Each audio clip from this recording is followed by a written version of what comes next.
देखिए बच्चों, अब हम इसमें इस टॉपिक के अंदर दरअसल कवर करेंगे इलेक्ट्रॉनिक कॉन्फ़िगरेशन के लिए चंद इंतहाई अहम रूल। हमारे पास बेसिकली 4 रूल हैं। 4 को हम 3 भी कह सकते हैं, क्योंकि जो दूसरा और तीसरा है वो दरअसल एक ही बात कर रहा होता है विद स्लाइटेस्ट डिफरेंस। खैर, हम पहले जरा बात करते हैं पॉली एक्सक्लूजन प्रिंसिपल की। पॉली प्रिंसिपल कहता है कि एक ऑर्बिटल में ज्यादा से ज्यादा 2 इलेक्ट्रॉन आ सकते हैं, तीसरा नहीं आ सकता। क्यों नहीं आ सकता? क्योंकि अगर हम एक ही ऑर्बिटल में 2 से ज्यादा इलेक्ट्रॉन डालेंगे तो फिर ऐसे में उसके चारों क्वांटम नंबर सेम हो जाएंगे, और ये मुमकिन नहीं है कि 2 इलेक्ट्रॉन एक जैसे चारों क्वांटम नंबर रखते हैं, है ना। ये कहना कि किसी भी एटम के 2 इलेक्ट्रॉन चारों क्वांटम नंबर एक जैसे रखते हैं, ये पॉली के मुताबिक दुरुस्त नहीं है। पॉली कहता है कि हर इलेक्ट्रॉन अपना स्पेसिफिक क्वांटम नंबर रखता है। अब भले उसमें एन वैल्यू का डिफरेंस हो, या एल वैल्यू का डिफरेंस हो, या एम वैल्यू का डिफरेंस हो, या एस वैल्यू का डिफरेंस हो, हर इलेक्ट्रॉन का, एक ही एटम के जो 2 इलेक्ट्रॉन हैं वो भी अलग अलग होंगे। ठीक है, वो भी अलग अलग होंगे। ठीक है, ये जरा बेसिक इसका आइडिया है। हर एटम में अगर 2 इलेक्ट्रॉन मौजूद हैं तो वो दोनों इलेक्ट्रॉन अलग अलग क्वांटम नंबर रखेंगे, उनमें कुछ ना कुछ फर्क मौजूद होगा। इसका मतलब ये हुआ कि पॉली प्रिंसिपल हाइड्रोजन एटम पे अप्लाई नहीं होगा। क्यों हाइड्रोजन एटम पे अप्लाई नहीं होगा? क्योंकि हाइड्रोजन एटम के पास सिर्फ एक इलेक्ट्रॉन है ना। पॉली प्रिंसिपल H1 पर अप्लाई नहीं होता।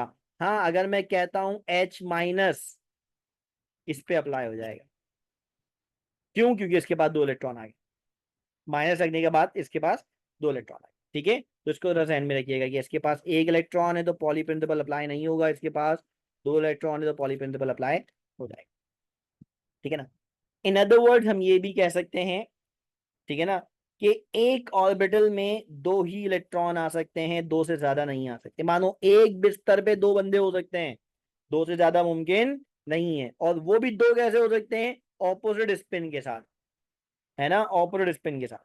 इसको ध्यान में रखना ही है। ये हमारे पास बात है। अच्छा, है बड़ा इफेक्टिव, बहुत सारी बातें हम इससे और भी निकाल सकते हैं। ठीक है, ये पॉली प्रिंसिपल हमें दरअसल क्वांटम नंबर की डिटेल्ड इंफॉर्मेशन दे देता है ना। पॉली प्रिंसिपल दरअसल क्वांटम नंबर की डिटेल्ड इंफॉर्मेशन देता है हमें।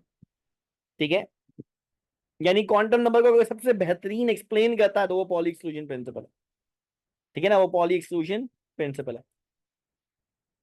इसी से हमारे पास वो जो फॉर्मूला है 2n² हम डिफाइन कर सकते हैं। हम ये भी बता सकते हैं कि एक सब शेल में टोटल नंबर ऑफ इलेक्ट्रॉन कितने होंगे। कल भी हमने ये बात डिस्कस करी थी, है ना। एल का मतलब है हमारे पास एजीमुथल क्वांटम नंबर वैल्यू, है ना। एस के लिए 0, पी के लिए 1, डी के लिए 2, और एफ के लिए 3। ठीक है, तो ये हमारे पास बेसिक आइडिया है पॉली एक्सक्लूजन प्रिंसिपल का, कि एक एटम में अगर 2 इलेक्ट्रॉन है तो उन दोनों इलेक्ट्रॉन के चारों क्वांटम नंबर सेम नहीं हो सकते, नंबर 1। नंबर 2, एक ऑर्बिटल में ज्यादा से ज्यादा 2 इलेक्ट्रॉन आ सकते हैं, तीसरा डालोगे तो पॉली की वायलेशन हो जाएगी, है ना। मैक्सिमम 2 आ सकते हैं, मिनिमम 1 हो जाएगा। ठीक है, इसी तरह हाइड्रोजन एटम पे अप्लाई नहीं होता, हीलियम से शुरू होता है, या हाइड्राइड आइन पे अप्लाई हो सकता है। ये पॉली प्रिंसिपल की बेसिक बात है। ठीक है बच्चों, समझ में आई बात?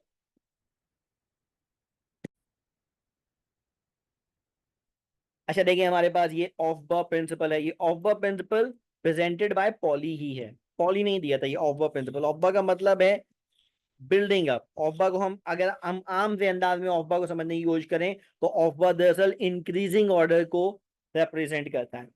Of the principle explained by the Pauli है, जो इंक्रीजिंग ऑर्डर को एक्सप्लेन करता है। और इंक्रीजिंग ऑर्डर किस चीज का? तो इंक्रीजिंग ऑर्डर ऑफ एनर्जी को डिस्क्राइब करता है।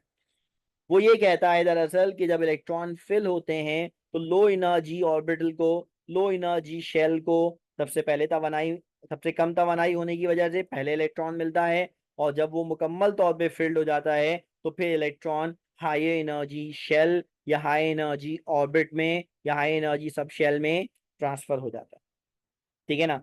ऑर्डर क्या है एनर्जी का, तो वो ऑर्डर दरअसल एक्सप्लेन किया है विस्वेसर ने, विस्वेसर रूल, जिसे N+L रूल कहते हैं।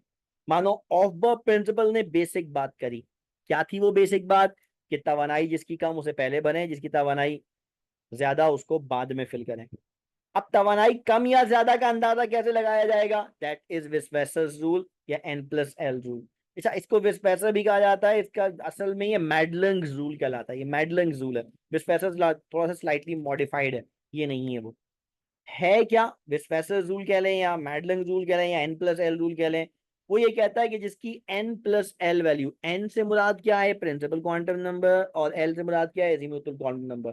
ध्यान में रखिएगा, ये दो क्वांटम नंबर ऐसे हैं N और L जो एनर्जी को डिस्क्राइब करते हैं, है ना, एनर्जी को डिस्क्राइब करते हैं। एन शेल के दरमियान एनर्जी फर्क बताता है, एल सब शेल के दरमियान एनर्जी फर्क बताता है। ठीक है, इन दोनों को ऐड कर दें तो ये टोटल एनर्जी पता चल जाएगी। अब ये टोटल एनर्जी हमारे पास क्या बनेगी? ठीक है ना, तो उसके लिए कहा कि जिसका N+L सम कम है, उसकी तवानाई कम है, उसे पहले फिल कीजिए। और फिर अगर ऐसा हो जाए कि N+L वैल्यू सेम आ रही हो, तो जिसकी N वैल्यू कम है, जिसकी N वैल्यू कम है उसे पहले फिल कीजिए, और जिसकी N वैल्यू ज्यादा है फिर उसे बाद में करिए। ये N वैल्यू कब देखेंगे? ये N वैल्यू कब देखेंगे? टाई सिचुएशन में। N वैल्यू कब देखेंगे? टाई सिचुएशन में। टाई सिचुएशन क्या है? N+L वैल्यू अगर सेम आ गई, N+L वैल्यू क्या आ रही है? सेम आ रही है। किनके लिए? फॉर डिफरेंट सब शेल्स। अगर दो या दो से ज्यादा सब शेल्स एक जैसी एन वैल्यूज रखते हैं, उनके ऊपर टाई सिचुएशन आ गई। इस टाई को रिजॉल्व कौन करेगा? Lower n value. इसका मतलब इसकी एनर्जी कम है ना, इसका मतलब इसकी एनर्जी कम है। ये हमारे पास बेसिक आइडिया है ऑफ द प्रिंसिपल का, ऑफ बर्ड रूल का। ठीक है बच्चों, समझ में आई बात?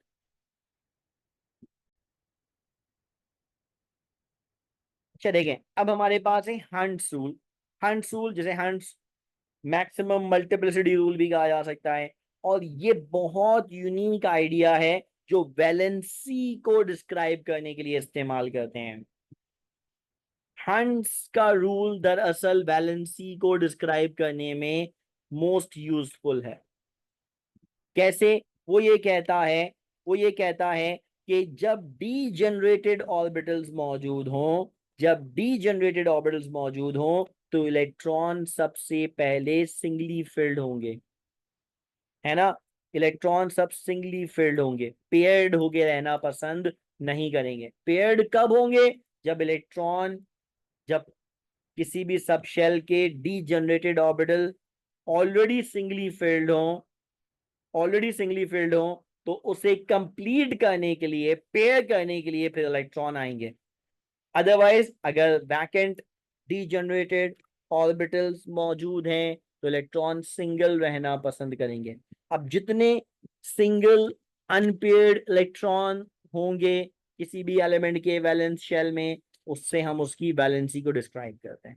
यानी हंट्स रूल हमें ना सिर्फ filling of electron in the degenerated orbitals बताता है, बल्कि ये हमें वैलेंसी के बारे में भी एक्सप्लेन करता है। ठीक है ना, वैलेंसी के बारे में भी एक्सप्लेन करता है।